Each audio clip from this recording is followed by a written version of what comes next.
Jemi këtu për të kujtuar jetën e veprën e Astrid Daharit, një njeri shembullor, një aktivist i pashoq që na tregon që ne duhet të vazhdojmë rrugën e tij të çndrojmë kundër padrejtësive që bëhen në këtë vend.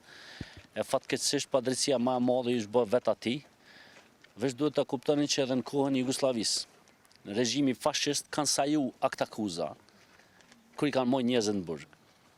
Astrid Daharin e kanë marrë në burg për 67 ditë pa akt akuzë, pa marrë pyetje pasgjë.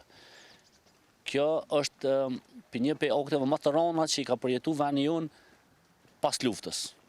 Pra, ju e dini që lufta, betejë më e madhe e popullit tonë është bërë për liri dhe drejtësi. Se ka prit kërkush që na me vujt ma keq se që kanë vujt shqiptarët në regjimin fashist të Miloševićit. Kjo ka ndodhur në rastin e Astrid Daharit, edhe unë mendoj që bashkë me kryeministrin Axhan Ahmetetën Xhemile, me Ortën, me krejt bëjmë thirrje që të ketë drejtësi në këtë vend për shkak se njerëzit kanë vdek, kanë ra për me pas drejtësi kjo republikë.